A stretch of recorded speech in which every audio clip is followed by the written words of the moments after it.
지금 미국이 돈줄을 풀어가지고 금리를 내리고 있죠. 여기서 달러 패권은 더 강해지는 구조가 펼쳐지고 있습니다. 그리고 미국 연준은 슬슬 금리 인하 카드를 다시 만지작거리고 있는 상황이고요. 미국이 주도하고 있는 스테이블 코인은 이 전 세계에서 달러의 영향력을 높여주고 있는 상황이에요. 그리고 트럼프 대통령의 글로벌 관세 정책은 미국 대법원 판단을 기다리면서 표류하고 있는 상황입니다.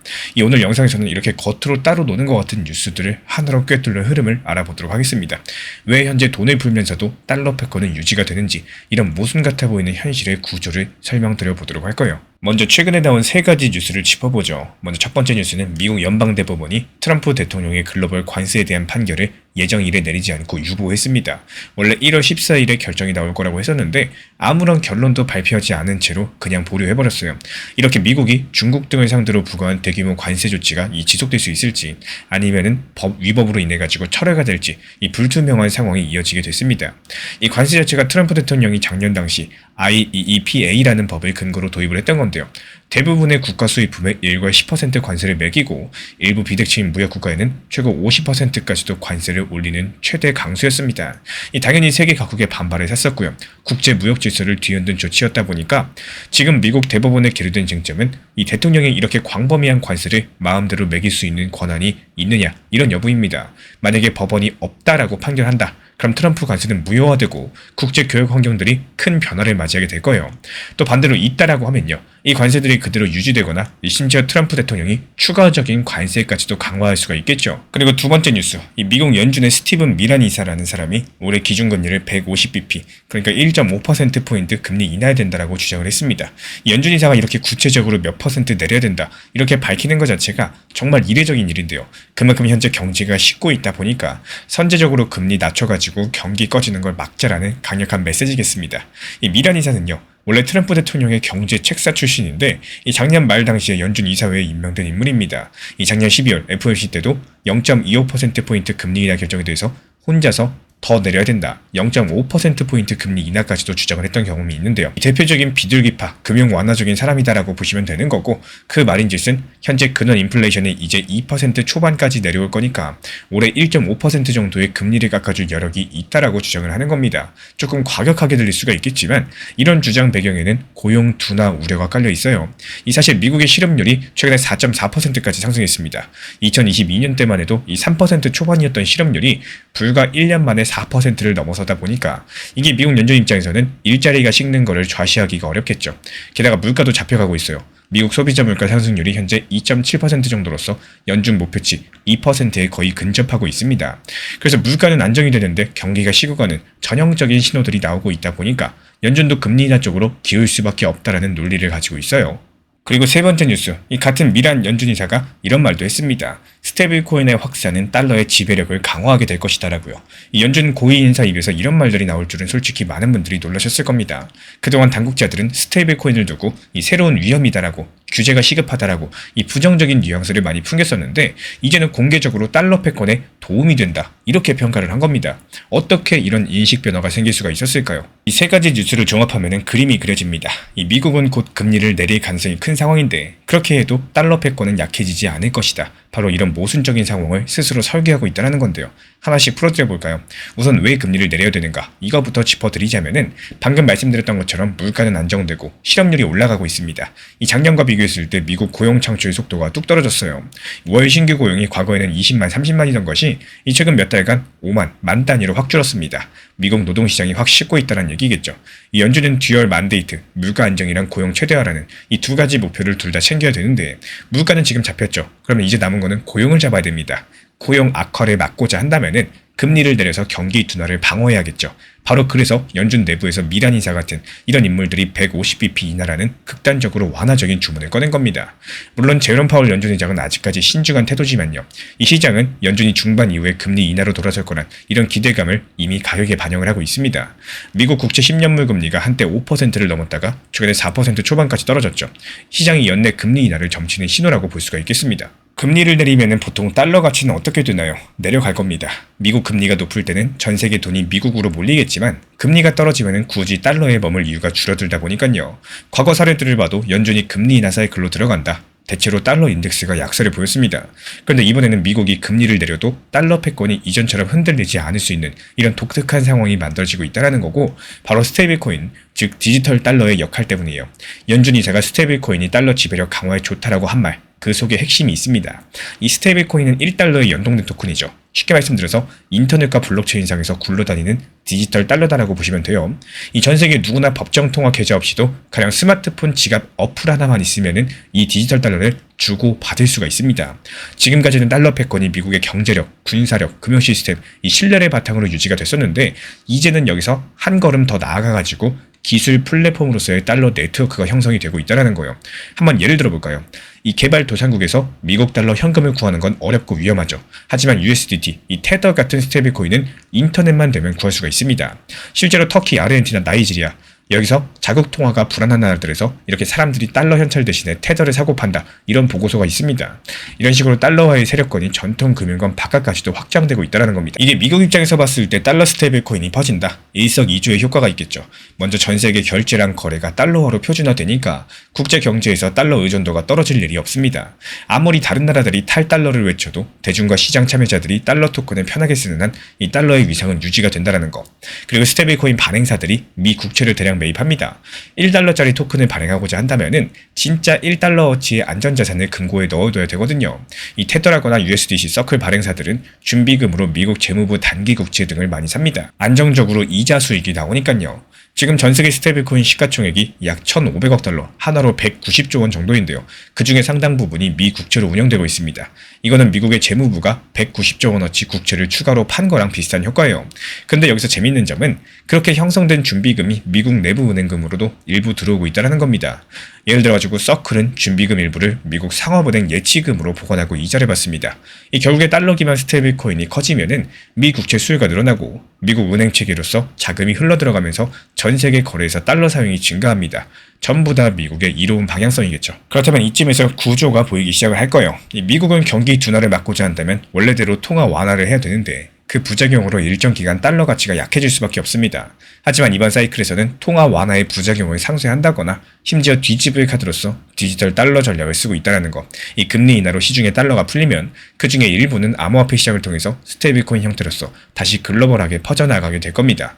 이렇게 풀린 달러 토큰들은 전 세계 경제 곳곳에서 쓰이면서 달러의 영향력을 강화합니다. 한마디로 돈을 풀어도 달러는 더 강해지는 이런 역설적인 상황들이 만들어진다는 거고, 그렇다면 이런 역설이 현실화되면 어떤 2차, 3차 파급 효과가 있을까요? 이 앞서 언급드렸던 것처럼 여러가지 신흥국에서는 사실상 달러 경제 현상이 가속화될 수 있습니다. 이 자국 통화로 거래하는 것보다 달러 토큰으로 거래하는 게 편리하고 안정적이다. 그럼 민간에서 어떨까요? 달러로 가격 표시랑 결제를 하는 비중이 더 커질 겁니다. 국가 차원의 탈달러 움직임과는 별개로서 시장 참여자들은 편리한 달러 토큰을 선택할 가능성이 높다라는 거. 이렇게 되면 해당 국가 중앙은행이 통화정책으로 경기나 물가를 조절하는 능력이 약화되겠죠. 정책 금리를 올려도 시중에 달러 토큰이 넘쳐나게 된다면 물가를 잡기가 어렵고, 반대로 자국 돈을 풀어서 경기를 부양하려고 해도 달러로 빠져나가면 그 효과가 제한될 겁니다. 그리고 미국이 달러 네트워크를 장악하게 되기 때문에 제재랑 금융통제 수단이 더 정교해질 겁니다. 지금도 미국이 스위프트 결제망이나 달러 청산망을 무기처럼 쓰지만요. 나중에는 주요 스테이블코인 발행사랑 블록체인 인프라까지도 이 통제의 고리에 넣으려고 할 겁니다.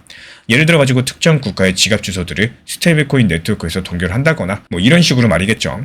반대로 동맹 국가들끼리는 스테이블코인 호환성을 높여가지고 더 빠르고 값싼 무역 결제를 지원할 수가 있습니다.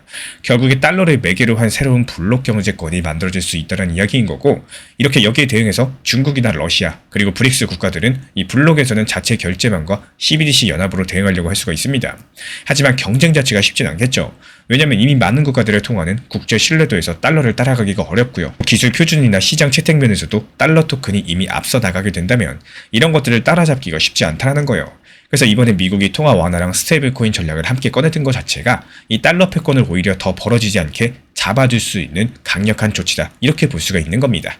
여기에 대해서 제 개인적인 의견을 말씀드리자면은 이 미국은 결국 달러 패권을 지키기 위해서라면은 금리까지 내리는 선택 충분히 불사할 것으로 보입니다. 표면적으로 고용을 위해서 금리를 내린다겠지만 그 배경에서는 달러 중심 질서를 디지털로 재편하면서 강화하려는 이런 전략적인 계산이 깔렸다고 생각을 해요.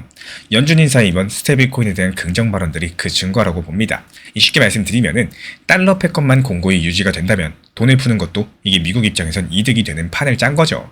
금리 인하에서 경기 부양과 선거 승리로 ICO 그리고 스테이블코인 확산으로 여기서 달러 세계화가 심화되면서 두 마리 토끼를 한 번에 잡고자 하는 숨겨진 의도인 겁니다. 그리고 이제 암호화폐 시장으로 들어와 볼까요? 이 사실 비트코인 가격은 벌써 역대 최고가 근접 수준까지 올라왔습니다. 2024년 말 7만에서 8만 달러 하던 것이 2026년 새해 들어가지고 9만 5천 달러를 넘었으니까요. 이 배경에는 여러 가지가 있겠지만 방금 말씀드린 거시 환경 기대가 큰 몫을 차지합니다.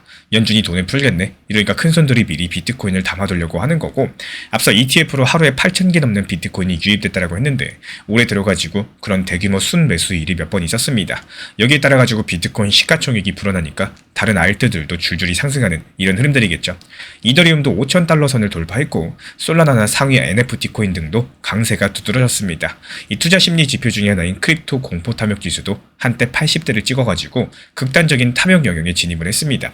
그만큼 시장이 위험 선호 모드로 기울어져 있다는 거예요. 하지만 단기 변동성도 만만치는 않아요. 연초 랠리 때 과도한 레버리지 포지션이 쌓였다가 중간중간 조정이 오면은 연쇄 청산되면서 롤러코스터를 탔습니다. 특히나 1월 중순 이 며칠간은 1시간에 1억 달러 가까운 선물 숏 포지션이 강제 청산됐었죠.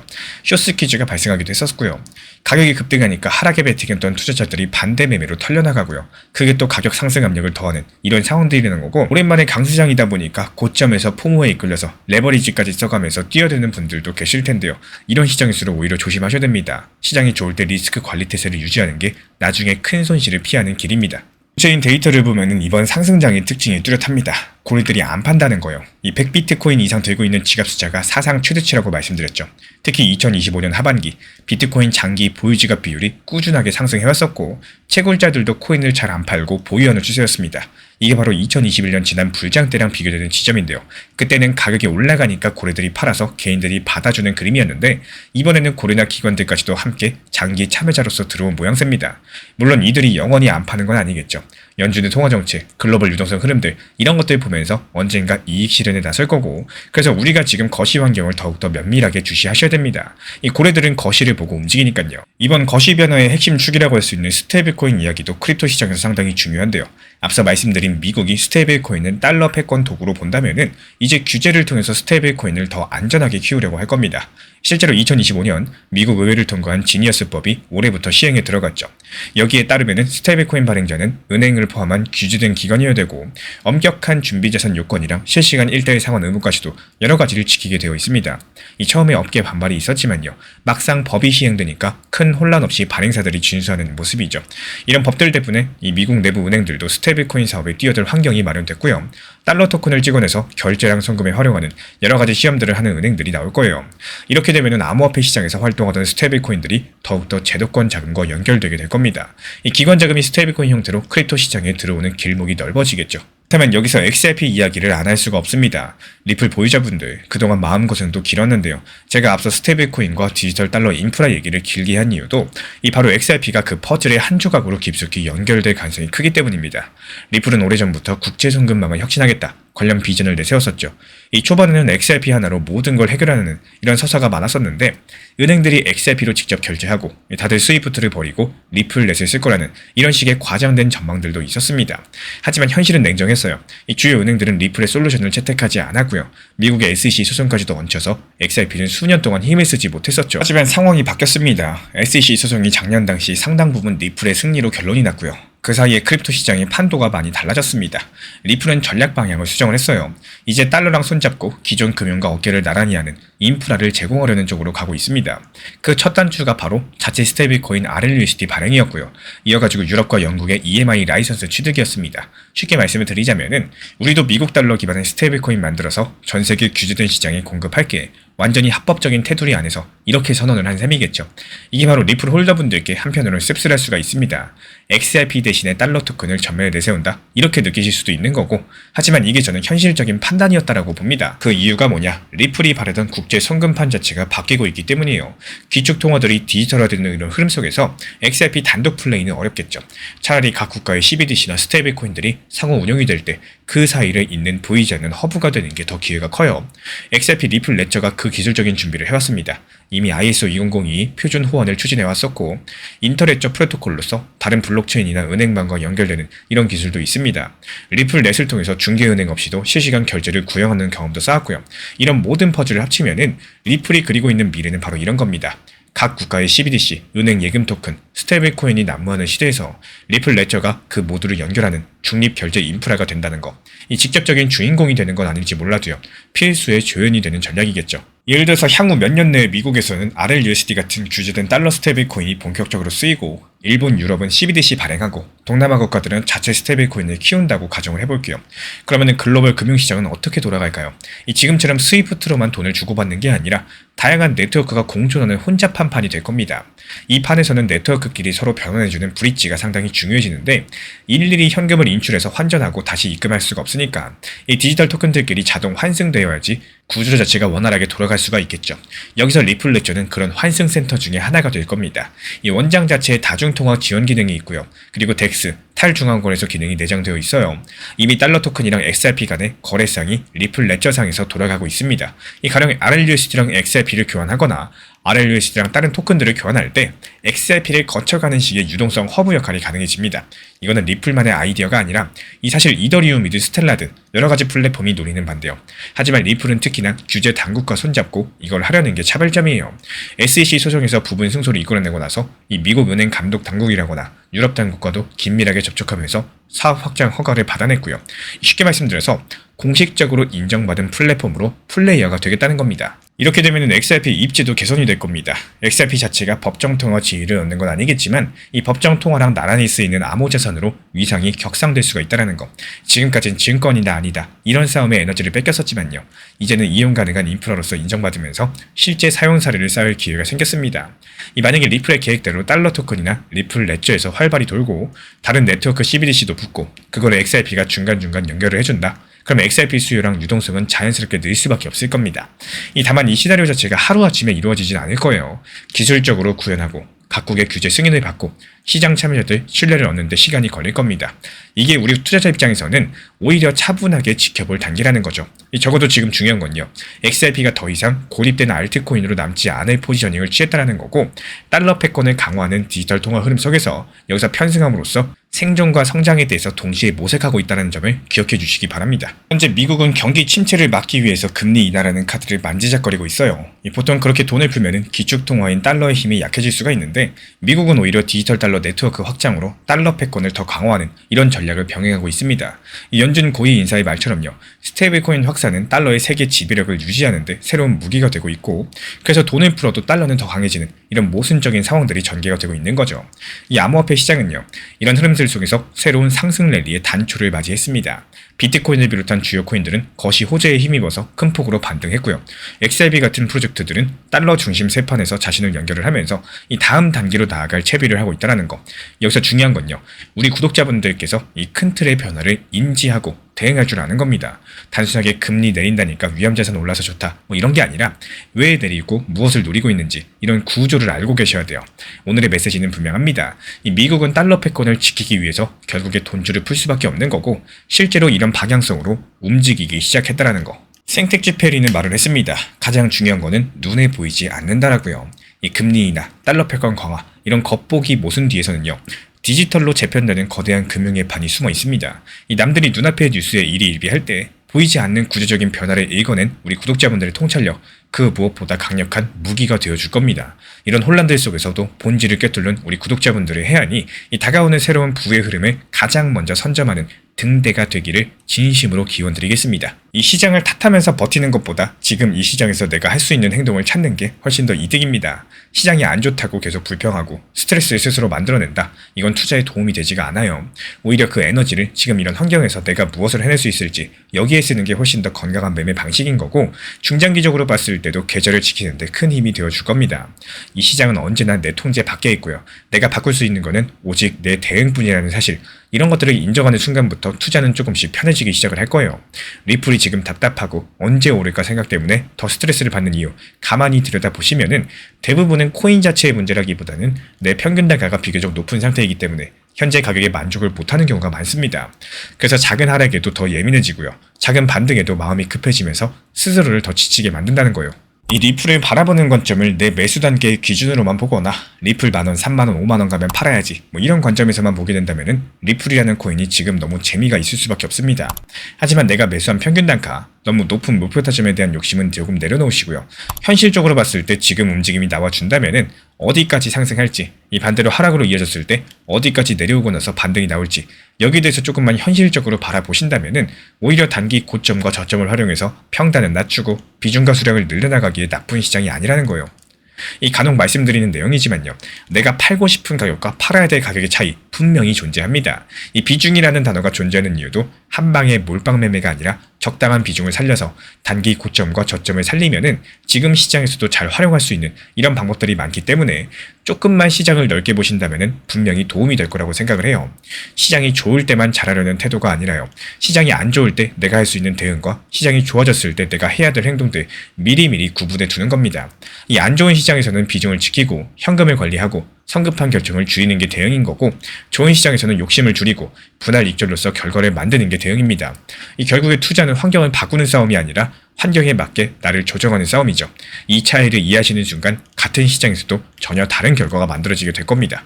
그렇기 때문에 코인 시장이라는 게 하루에 오르내림만 보고 판단할 수 있는 단순한 시장이 절대 아니에요. 특히나 리플 XRP, 비트코인처럼 이 장기 구조가 중요한 자산들은 이런 흐름을 꾸준하게 관찰하면서 지금 시장이 어느 단계에 있는지 차트랑 심리, 수급을 함께 묶어서 이해하셔야지 손실을 줄일 수가 있습니다. 그래서 제가 매일 직접 체크하는 가격 구간들, 시장 심리가 어디서 꺾이고 어디서 다시 살아나는지 여기에 대한 흐름을 정리해서 드리고 있기 때문에 필요하신 분들께서만 현재 번호로 신청 주시면은 입장 도움 드리도록 하겠습니다. 제가 안내해드리고 있는 코인 신사 채널 멤버십 전용방에 대해서 짧게 설명드려 보도록 하겠습니다. 리플, 암호화폐 시장에 대한 중요한 이슈, 그리고 브리핑이나 시장의 흐름에 대한 전문적인 분석 내용 설명과 함께 차트상의 기술적 분석, 온체인 지표와 투자 심리에 대한 내용들을 같이 안내 도움 드리고 있고, 가장 중요한 투자 심리를 컨트롤하기 위해서 포트폴리오의 구성에 대한 노하우, 투자 심리 컨트롤에 대한 내용도 같이 안내 드리고 있습니다. 코인 신사 스터디 멤버십 가입하신 분들께서는 아래 번호 혹은 신청 링크 통해서 남겨주시면 제가 연락드리고 있고, 안내 설명과 함께 신사 채널 리플 전용 멤버십 방에도 입장 안내 설명드리고 있습니다. 현재 제가 안내드리고 있는 정보방 입장에 대해서 관심이 있으신 분들이 최근에 많아지셨습니다. 간단하게 한번 설명드려 보도록 하겠습니다. 먼저 항상 무슨 일이 있어도 업비트, 빗썸, 현물 매매로서만 안내드리고 있기 때문에 원칙 매매를 잘 활용하시는 것들을 추천을 드려요. 이 세 가지 방으로서 안내를 드리고 있는데요. 첫 번째로 가장 구독자분들께서 관심 있어 하시는 리플 전용방입니다. 리플 전용방에서는 말 그대로 리플에 대해서 집중적으로 단기 고점과 저점, 그리고 장기적인 관점에 대한 타점과 리플에 대한 시장 브리핑을 안내드리는 방이고요. 이 리플 전용방에서 안내드리고 있는 정보방 타점으로 단기 고점과 단기 저점에 대한 타점을 활용을 하시되, 신경 쓰는 매매가 아니라 목표가에 미리 걸어놓고 미국 시장이 활발한 새벽 시간대 혹은 업무 시간대도 신경 안 쓰면서 수익 실현과 저점 추가 매수 타점을 활용하는 방향으로서 안내 도움 드리고 있어요. 리플에 무조건 장기적으로만 보는 게 아니라 메인 비중은 장기적으로 보유하시되 일부 비중은 단기 고점과 저점을 살려가면서 비중과 수량을 늘려나가고 평균 단가를 낮추는 전략으로서 운영하시는 것들을 항상 추천을 드립니다. 그리고 두 번째로 단기 타점의 종합방입니다.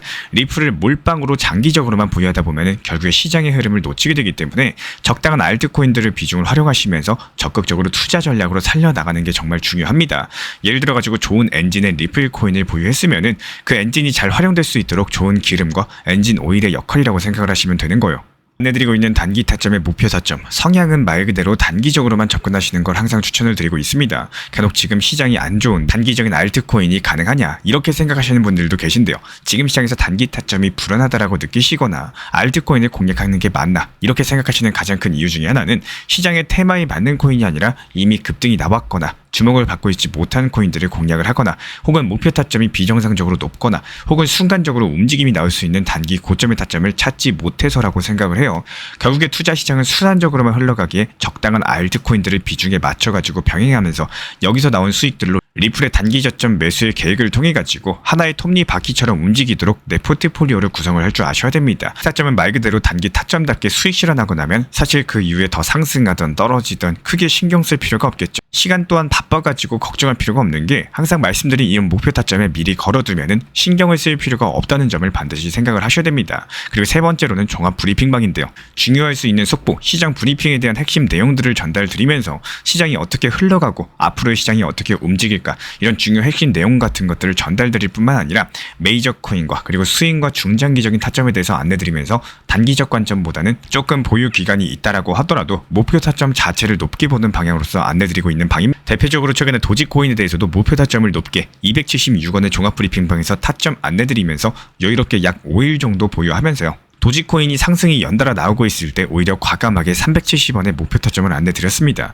이렇게 상승이 잘 나오고 있을 때는 대부분 여기서 더 오르는 게 아닌가 이렇게 생각을 하시는 분들이 많이 계시겠지만 항상 적당한 고점에서 수익 실현하는 것들을 목표로 잡는 게 정말 중요하다고 말씀을 드려요. 이렇게 세 가지 방 입장 안내드리고 있기 때문에 항상 업비트, 빗썸으로서 현물에 대해서 안내드리고 있습니다.